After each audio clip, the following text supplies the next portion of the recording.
Welcome to the Holistic Health Bites podcast. I'm your host, Andrea Nicholson, crime scene investigator turned functional health investigator. This podcast is here to share bite-sized episodes and unique interviews on a wide variety of health topics to empower, enlighten, and educate you to live your best, most vibrant life. Disclaimer: all information you hear on this podcast is for information only and constitutes individual opinions of the person speaking. This should not be taken as medical advice. Being a listener of this show does not initiate a practitioner-client relationship between you and the hosts or panelists on this show. Please discuss these topics with your medical professionals before making any changes to your health. Okay, let's dive in. Welcome back to the Holistic Health Bites podcast. Today, we're going to shift gears a little bit. We're going to talk a little bit more about the fitness side of things, as well as the importance of building habits. And I am joined by my special guest and friend, Nate Sleger. So welcome, Nate. Thanks so much for joining us. Thank you. Thanks for having me. Yeah. Can you tell us a little bit about you, your business, kind of how you got into this and how like fitness and habits became your thing? Absolutely. Just stop me when I talk too much, okay? I was a personal trainer for many years, and found out that everything that I thought I was going to be doing to help people improve their fitness, which really is their health, right, was wrong. I was wrong. My approach was, I thought, man, I'll just tell people what they need to do and they're going to do it and they're going to get healthy and it's going to be awesome. Right. I was so excited about sharing all the things that I knew. And after a little while, I realized that's not how this works. It wasn't working. My clients were frustrated. I was frustrated. And so, here we are like 15 years later, and I've learned, for one, that habits are super important. And basically what I did is I just said, okay, enough with exercising. Let's stop learning about that. Let's start learning about psychology and habits and motivation and how to really help people make change. Because if I can do that, if I can help support them in that, they're going to ultimately be successful. So I love it. today we have a company, Begin Within. We have a podcast, and it's all about helping people to move forward in a healthier direction as easily as possible by focusing on habits. I love it. And that also helps them then keep that going, right? Because that's the sustainable side of it. They not only get the results, but they could keep them. You got it. Yeah, I think for me, I want it, whatever it is that I teach, whatever my clients learn from us, is it should change their life permanently. It should be things they can't unlearn after they've learned it. So it's not about, the secret workout, the secret diet, now I know this is the one thing. It's more about learning about yourself and learning about how to get yourself to do the things that you should do already. You find most people already know what they need to do. It's just getting them to do it. That's the Actually challenge. doing it. Yes. Yeah. So, what are some of the things that you think people do that make it harder than it needs to be on themselves? Like, where are people going wrong when they're trying to do this stuff on their own? I think the answer I would give, I heard it in the question. I think just making it harder, making it too complicated. And I think that there's a couple reasons why that sort of happened in the health and fitness industry, but overcomplicating it and trying to do it perfectly, right? Which is connected to overcomplicating it, and not giving themselves space to fail and learn and actually grow in the process, and get to know themselves better, right? Actually appreciate themselves more through the process instead of kind of trying to hate themselves into a healthier place, right? Yeah, you definitely cannot heal a body that you hate. So, I think that is a very valuable place to be, is to really recognize that you're doing these things for benefit. So, if you hate the journey, if you're resisting every step of the process, you're not going to stick with it. So you really do have to find the things that work for you, that you like, that you enjoy, that you can at least tolerate. Because if you Yes, hate it, you're just not going to do it. absolutely. Yeah. And I think especially with exercise, that is huge. And that, as a trainer, is one of the big changes that I've had to make. Was this is the best way to do it. This is the way you got to do it. And being more humble about the process from the perspective of being an instructor, a teacher, a trainer, and saying someone who is just simply moving more than they used to is going to be healthier than they were before. And so I got to forget about the dumbbells, kettlebells, all the stuff that I think, oh, this is so great. You got to do it this way. And just say, hey, can we get you to move more? Take a walk. Just, just walk and get the mail every day. If you weren't doing that before, now you're a healthier person. So um, just being humble about what actually is healthier and realizing this is an incremental process. It's not like any of us change overnight. I haven't. And so I have to allow that space for everyone to do this incrementally, one step at a time.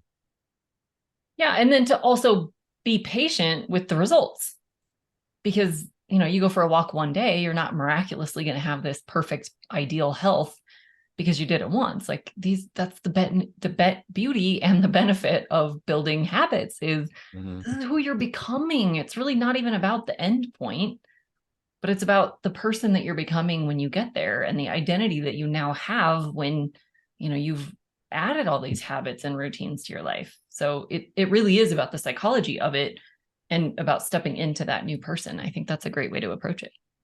Yeah, I agree. I think we get to a place where we are putting more value on the inputs than the outputs. We're taking pride in the fact that doing, we're putting forth effort, we're taking action, we're doing something, instead of getting so obsessed with the results. The results come when we do this enough, when we change enough. They're gonna happen.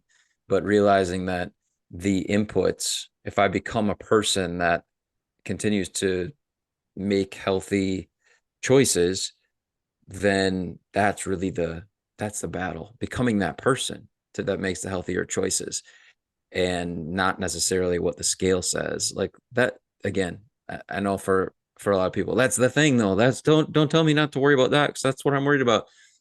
It's going to happen, but we have to become the person that makes the choices that the person you want to become is making, and that's the exciting part of the process. Yeah, because you could achieve that ideal number on the scale and do it in a terribly unhealthy way. Yes. But you could also be doing all the right things, taking the right actions that are actually improving your health on every level and not necessarily see it on the scale, but it's the much better benefit Mm-hmm.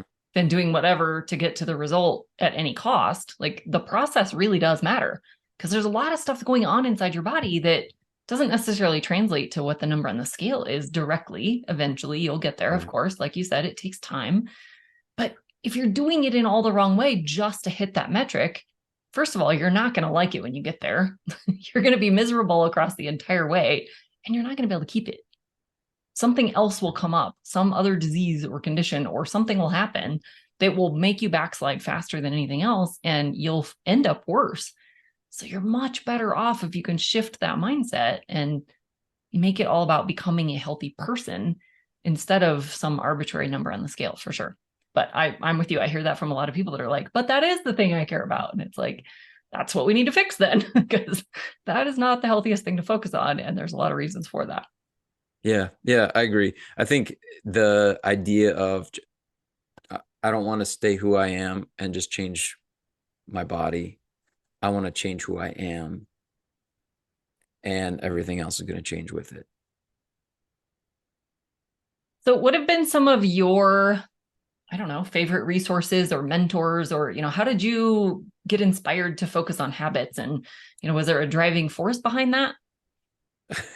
For the driving force for me was just utter complete failure and feeling like there's got to be something better, as someone who's helping others. And I think for me a big epiphany came when I started to treat the clients I was working with the way that I treated myself, right? So I guess like it's the golden rule, right? Which is so ironic because here you are. I'm a personal trainer, and I'm like, how did I get where I am? But let me help my clients get there a different way, right? Uh, and so once I started to really treat them the way that I was treating myself in terms of like patience, in terms of really putting putting the focus on the areas of life that were going to impact my health the most, and realizing that it wasn't necessarily about the time that I was spending in the gym, for example. I knew that for myself, but I was just like, client, you, Susie, you got to get to the gym. Just get to the gym. That's the thing. But I knew for myself, if I was just going to the gym but eating really unhealthy foods, I wasn't I wasn't going to be the healthier person that I wanted to be. So I realized that really it was more about nutrition than it was about the gym. The gym was important, but there were other ways to get the movement, not just being at the gym. So when I finally was, I kind of just like released the whole like focus on like this is the way, this is the best way, you got to do it this way, and really opened my mind to helping people the way I would want to be helped, the way I was sort of helping myself in terms of health and fitness. That's when it started to shift, and that's when I got really excited about the psychology of things and started to read. So, some of the books that I recommend and talk about a lot. There's a book called Tiny Habits by BJ Fogg. There's a book called that everyone's heard of now, right? Atomic Habits by James Clear. And then there's a book called The Power of Habit by Charles Duhigg. Those three, for me, transformed the way I thought about making changes and thinking in terms of habits that, and put it in a way that I could easily communicate, I felt like, to others, instead of it being a real sciencey conversation. It just became like, hey, this is how you do it. Let me show you how to make new habits. And so I'm like forever grateful to those authors and everyone who supported them and the research that they drew on in order to bring those books forward for us. Those were huge. Yeah, books I would recommend if someone hasn't read all three of them, do it. They're all awesome in their own way. Yeah, I would completely agree. Those are my favorite three habit forming books as well. And I love the way that all three of them explain the process. Even though they're all talking about the same things, they explain it in different ways. And so you can pull these little tidbits out of each one that work for you, that resonate with you, that make sense to you, that give you that small action step that you need to take today to move your life forward. And those would be my top three recommendations as well. So I think that's fantastic. Oh, awesome. Yeah. And I think just in general, and I know that you get this, being in the process of or allowing continued education to be part of the process for all of us in getting healthier. I mean, people listen to this podcast, they get that. Um, they're they're gonna be successful because they're the type of person that is seeking out education from someone like you, an expert, and they're here on a regular basis to listen and to keep growing.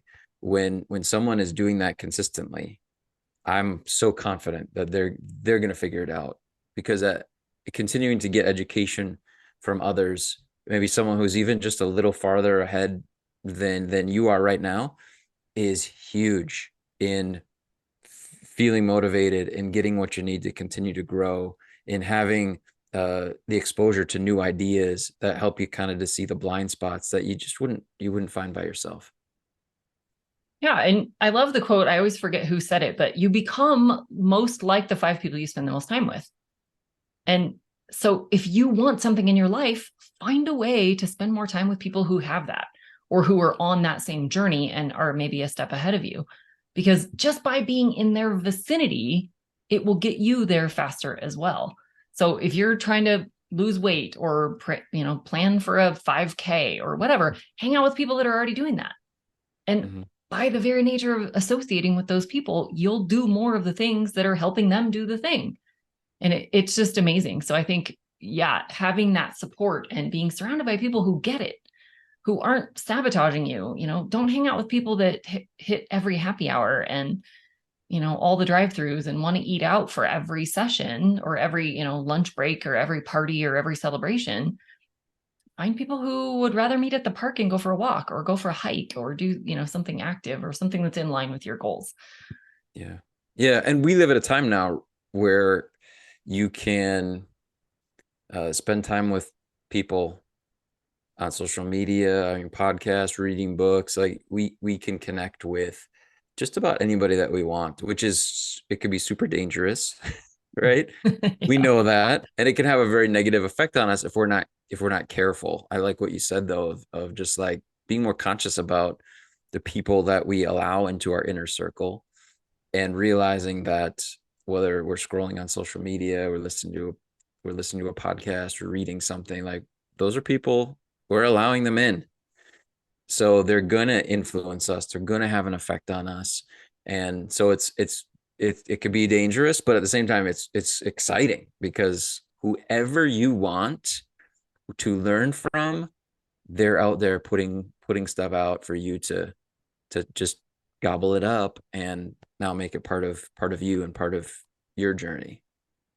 Yeah, and I love that you just said that, because that's exactly what I was going to say is I like to update that quote just a little bit, because back when that was said originally, it was you really kind of had to have people in your life in person. That was Yeah. truly about, your colleagues and your neighbors and the spouse and family and people that you spend the most time with in that realm. But today, it's really the five people or the five influences that you spend the most time dealing with or listening to. So that could be a podcast. That could be a trainer that you hire or a professional that you're working with. It could be a business coach. It could be your neighbor or your spouse, or, it's the five biggest influences in your life. And that's one of my favorite parts about technology is we have access to all of them and we get to choose. And so I think choose wisely and you Yeah. can absolutely change your life if you choose your best five people. Yeah. Yeah. I like that. Definitely. High So five. what would be some tips that you would give for someone who maybe does have a goal in mind and they're just kind of like, it feels like there's 1,000 steps. Where do I begin, or how do I formulate a plan? What would you kind of tell someone who is struggling with getting started? Mm. Um, we're talking about motivation then, right? Just really any goal. So it could be a fitness goal, it could Yeah. be a nutrition, or, just anything.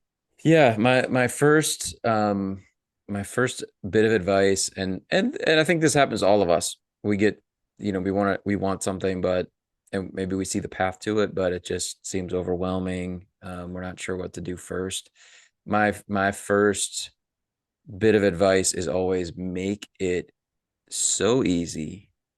At least that first step, make it so easy that you have absolutely no concern whatsoever about your ability to take that step. Zero, you know, 100% I can do this. I got this. And that's the step to focus on, right? So it's not the 5K. Like that's my goal. My goal is just to like get my sneakers on. That's it. Just focus on that goal every day. And if you have good reasons for wanting to do the 5K, you're gonna, once those shoes are on, you're gonna go. I know you will. But make the first step the one that you really focus on to get going. Make it so easy that you're just like, oh, this is almost ridiculous. It's so easy. Of course I'm gonna be able to do it. And you're going to be fine, because once you take that step, motivation follows action, instead of thinking that action is going to follow motivation, that somehow laying in my bed in the morning that I'm just this motivated guy and I'm going to attack the day. It doesn't work. At least it doesn't work every day that way. It Right. works of just focus on one little step at a time. Once you take it, you're like, yeah, I'm headed down the path. Here I go. I get some momentum going and motivation builds. So make it easy. That's my, it is not like this sage advice or anything. It is It's just though. simple and practical. Make Yeah. it easy. I love it. I love it. And I love that you talk about, not waiting around for the motivation and that really follows the action. I talk about that both with motivation and with willpower. Like, stop waiting for willpower and motivation. Like, there are some bad penny on the sidewalk that you're just going to find. They're not just going to happen upon you. I mean, yeah, you might have a day here and there where you do have more motivation and you just can't wait to go do whatever it is you want to do, or that you are able to resist the temptation in the break room or whatever. But for the most part, they don't just come. Right. Motivation and the ability to withstand things or having more willpower come from taking action, come from focusing more on the end point than, in the moment. And so I love the practice of making it simple. I think the challenge for a lot of people, and maybe you can tell me a little bit about your experience with this, is because it's so simple, it's also really easy not to do. Because you're like, really, what good is it going to do if I put my shoes on? Yes, I could do it. I will do it. But do I really have to do it? I could do it. And like getting people to even take that simple step. Do you struggle getting people to take that simple step once they identify what it is?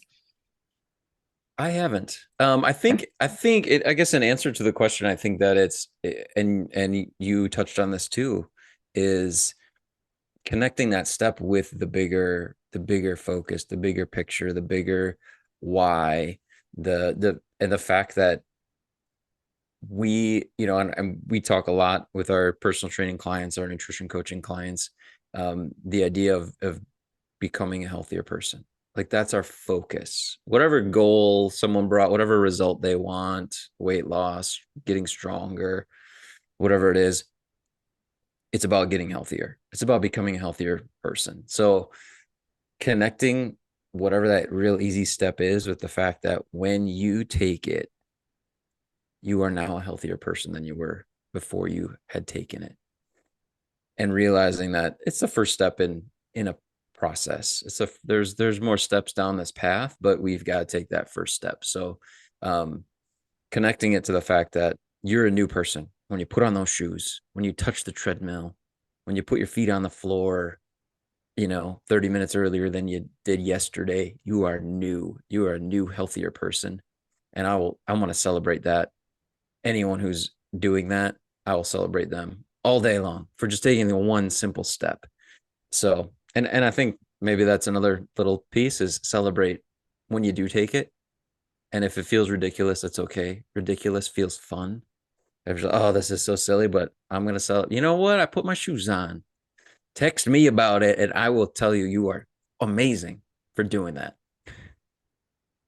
Yeah, I think that's a big one. And I am definitely guilty of this as well. And I have to remind myself that that celebration is huge.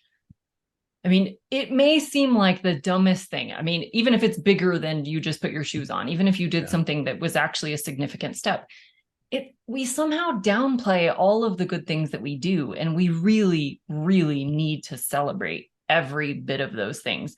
Whether you avoided doing something that you wanted to avoid doing, or you did a thing that you really want to do, we need to celebrate those. And of course, we need to celebrate appropriately. You Mm-hmm. don't celebrate not eating a donut by going out for ice cream. We do have to celebrate appropriately, but I think that is such a huge overlooked piece of it, is really truly having gratitude and being proud of the things that you're doing for yourself. Mm-hmm. Recognizing just how important that really is vital to this whole process.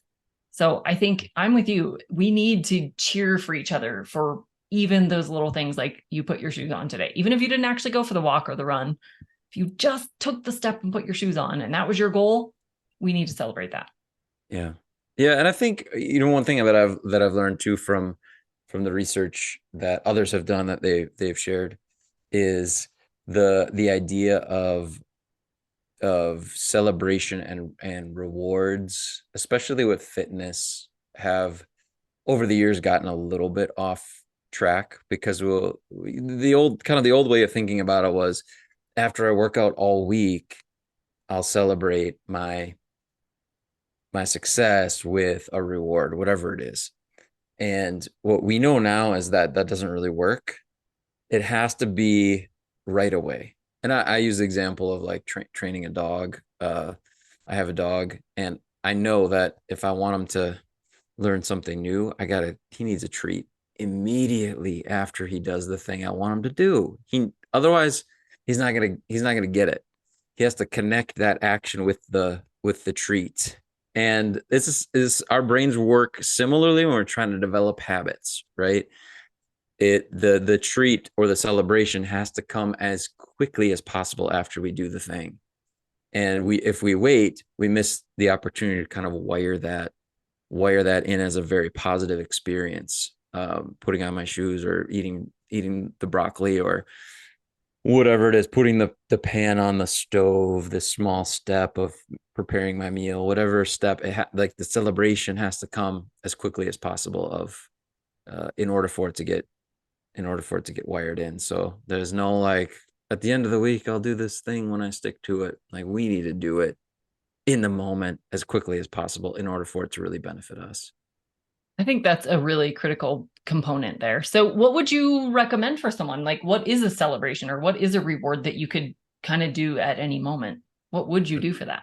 Yeah, you got to do it at any moment. So what I have found, and I think the research is there too, especially like BJ Fogg, Tiny Habits comes to mind, is generally our physical posture can um, can lead our emotions. So taking on some physical posture that makes us feel good can provide that little jolt of positivity, that little feeling of celebration, of goodness, of feeling really good in any moment. So a couple of ways that have been recommended to figure out what's a good celebration for me. And I've been doing this. I don't do we have the videos available? Yeah, Or okay. Um you already know what mine is. Like I have this little fist pump, I like love it. so you can just picture your sports team winning the game in the final seconds of the match. Like what would you do? What would be the thing you would do in that moment? Right?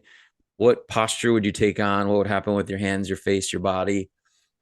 That's a celebration. If you can just imitate that posture, you're gonna feel you feel just a little jolt of like, ooh, yeah, that feels good. You can feel good anytime you want. Another one would be if you had a wastebasket across the room and you just wrinkled up a piece of paper and tossed it and it went in on the first try. What would you do? What would be yes, it's like, yeah, little fist pump, high five somebody, who knows? Whatever it is, everybody's unique and individual, but just kind of like playing around with it and then, trying it in real time. I put my shoes on. Yes. How did it work? Did I feel good about it? Do I feel kind of silly? Silly is good. Like silly feels fun. Fun is good. So we're able to give ourselves just these good feelings right in the moment. And it helps us to continue to take the steps that we naturally want to follow, that little one that we were focusing on. I love that. I think that is such a great thing. And I love the analogy of like, what would you do if your sports team won? Because I think that's a great thing. We can all picture that. We can all think of like our team or our horse or, whatever thing you like to Yeah, watch, whatever competition. We can all think about what we would do if we were winning. What would you do if you won at gambling or, like you can all think of that. So I think that's a great way to look at it because we all have the thing that we tend to go to. And so, yeah, just do that. sure. Just Or make yourself do parents, that. if your child's sports team won or your child Yeah. scored the winning goal or whatever, what would you do in that moment? Like, yeah, we can figure it out. We would do something. We're not just gonna sit there. Yay, Right. we're gonna our posture is gonna change, and that Yeah. is a posture that can help us in this process. It's pretty cool. I love that. I think that's a great reminder. And I definitely know people are not doing enough of that for sure. Because we are building up for those, like, when I hit this, I'm going to go buy new shoes, or I'm going to take a trip, or I'm going to, like, we have these big rewards, but they're too far down the road. And then you don't associate it with the thing that you did to earn that. And Right. yeah, it needs to be in the moment. Not that you can't also do the big thing, but you need to do the little thing in the moment for sure. Yeah. Yeah. And it could just, sometimes just little affirmations, those type of things, like something, not everybody is an animated like person that loves pumping their fists like I do. But maybe just like I I'm becoming a healthier person. Something like that, just that once we say it to ourselves or, you know, we feel better. Yeah, I'm becoming a healthier person. I'm doing what I set out to do. I'm moving in the right direction. Little affirmations like that aren't, there's nothing too crazy there. Just say something to yourself that makes you feel good, that reaffirms the fact that you did what you set out to do. Yeah, and for other people that maybe that's journaling. Maybe that's you actually write it down or you write it on your calendar or, there's lots of different ways to do these things, but definitely keep it easy, do it immediately. Hmm. I think those are all great pieces of advice. Any other kind of last tips or things that you'd like to leave the audience with?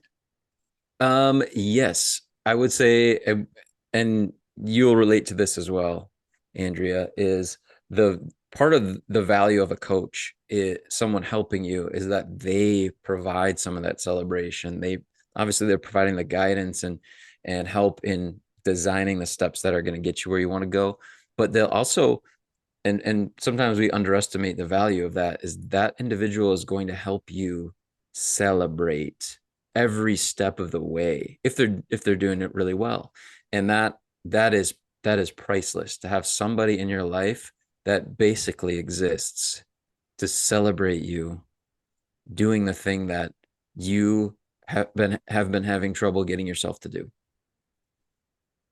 Yeah, I think that's amazing advice. And I do hear that a lot of times. I'll get emails from people that, join my coaching programs. And before we've even started, they're like, that was what I needed to get going. And I have all this new excitement and motive. Like just committing to someone else that they're going to take this step sometimes is all the thing they needed to do. And then Right. obviously they continue to get great results because of that ongoing celebration and feedback and having that, somewhat unbiased opinion who can see your blind spots and kind of point those things out. I think there's so many great benefits, but a lot of times just having that person in your back pocket is the thing that you need because they're going to be behind you and they're going to celebrate you and they're going to pick you up when things don't go well. And yeah, absolutely. I think that's huge. Yeah. Thank you so much for sharing all of your habit information with us and your resources and tips and tricks and all the things. You also have an amazing podcast. So you want to tell everybody about the podcast? Yeah, absolutely. It's called the Begin Within Health Show, and I'm on there now twice a week.